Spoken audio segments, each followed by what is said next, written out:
Failure is temporary, but quitting is permanent. If you fail to try, okay lang yun. No? I-try mo lang ulit. Pero if you quit on your dreams, mas mahirap yun. Bakit? Kasi hindi mo talaga makukuha yung gusto mo.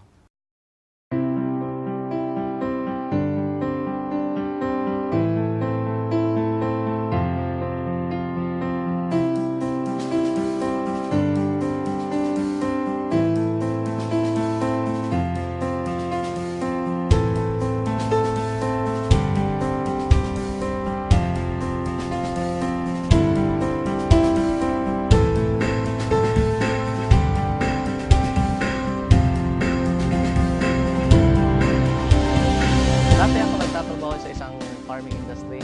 Job description ko talaga is tigasagot ng telepon, tig-dispatch sa mga biyahe sa truck, tig-kolekta og kwarta nila, tig-ihap og kwarta nila, tig-deposito og kwarta nila, tig-buhat og payroll, tig-check up sa mga logistics in and out.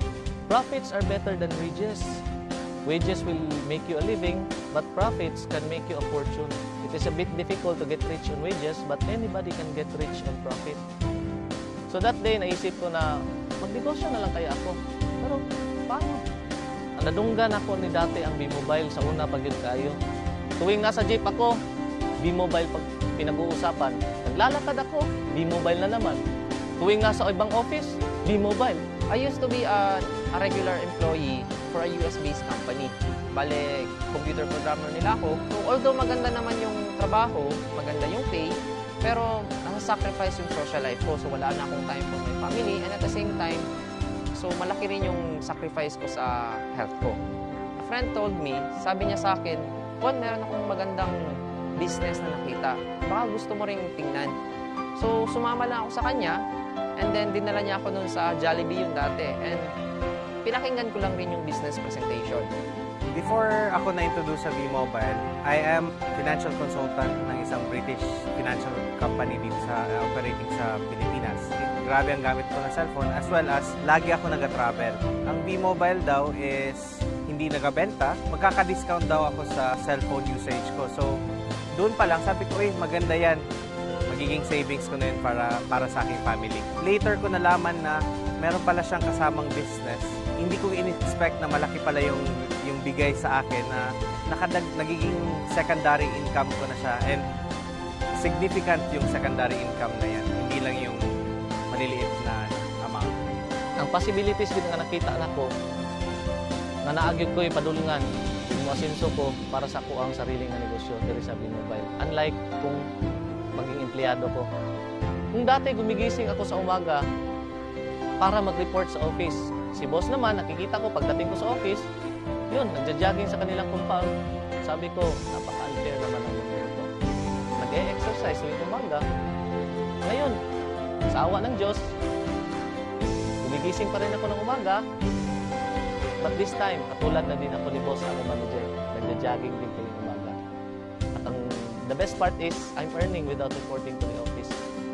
Before, I was very negative sa mga ganitong klase ng negosyo kasi ayaw na ayaw ko yung magbenta and yung kumausap ng mga tao.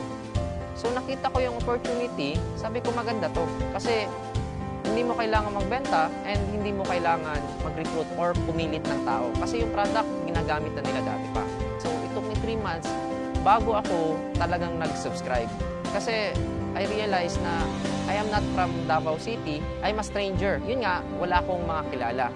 And fortunately, naging maganda rin naman kahit papano. Doon sa projection, pinakita sa akin sa table, after 3 months, 5 months, ito na yung kikitain mo. So, sa akin naman, fortunately, it took me 6 months bago may naniwala sa akin.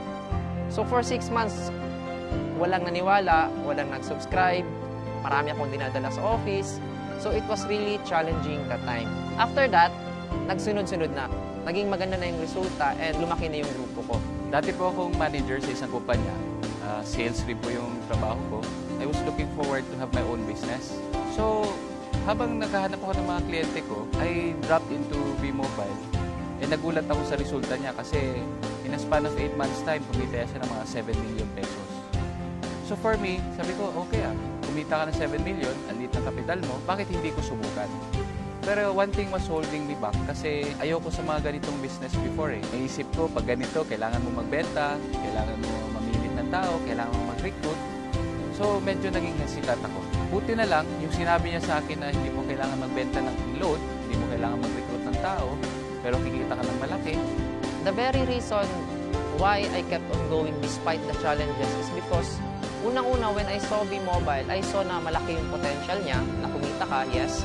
And pangalawa, naisip ko, marami akong pwedeng matulungan sa negosyo na to. So unang-una, pwede kong tulungan yung sarili ko, pwede kong tulungan yung family ko, pwede kong tulungan yung mga friends ko na medyo less fortunate. So sabi ko kasi, with a very little capital, pwede na silang magkaroon ng sarili nilang negosyo. Yung mga kaibigan ko, yun pa yung humihindi. Yung mga kamag-anak ko, tinatawanan pa nila yung ginagawa ko kasi parang isip nila, parang baduy, no? Pero sabi ko, kahit anong tawa nila sa akin, kahit hindi sila naniniwala sa akin, okay naman. Kasi alam ko yung rason ko bakit ko gusto mag-B-Mobile. Rason ko is gusto kong magbago yung buhay ko kasi alam ko yung buhay ng mahirap eh. May nangyari sa family namin, naubos lahat yung business, nagbago yung bahay. And those were the things that were painful sa buhay ko dati. Pero sabi ko nga, if I can make a change, na ibalik ko yung dating state of living, yung standard of living namin, a decent lifestyle, bakit hindi ko gawin? So, hindi ko pinansin yung mga humihindi. Nakakatawa lang, ang mga naniniwala sa akin, yun yung mga taong hindi ko pa kakilala. No? Yung iba nasa abroad, yung iba hindi ko naman mga kaibigan dati, pero naniwala. Pasalamat ako sa Diyos, after 1 year of doing the business part-time, kumita na ako ng 1 million dito. For a very small capital, to earn 1 million pesos is what I really wanted. No? With a very minimal effort, kasi ang ginagawa lang namin dito is we're teaching people how to use their loan. Yun yung masarap dun eh. Dati kasi nung binata ako, sarili ko lang yung iniisip ko. Anything na I do, anything na kinikita ko para sa sarili ko lang. But pag meron ka na palang pamilya, mag-iiba na yon. Ang first reason ko dati was yung discount. Nagugustuhan ko talaga yung discount. So, anong magagawa ng dagdag income? March 2012, it was my first vacation na reward ko sa sarili ko through B-Mobile.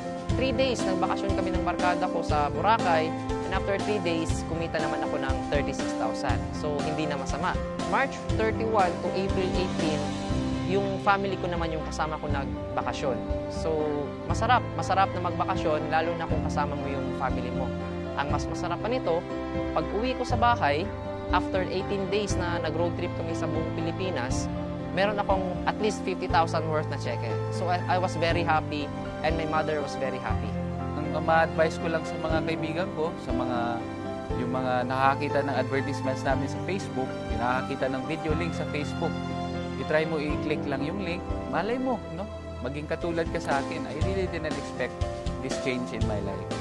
For the new ones, continue moving. Huwag kayo mag-quit kasi sa lahat ng mahirap, itong B-Mobile ang pinakamadali.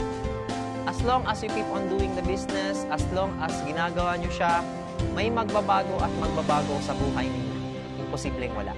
Salamat, B-Mobile. Unti-unti mong inikot ang buhay ko, paitaas. Thank you po. Maraming salamat sa B-Mobile. No? Maraming salamat din po sa lahat ng mga taong naniwala sa akin. And maraming po salamat din po sa mga taong nag-guide sa akin dito sa business na ito. Kasi sabi nga, it is in helping each other. No? Together, everyone achieves more. As a team, tulong-tulungan po tayo para kunin natin yung pangarap natin. Maraming po salamat.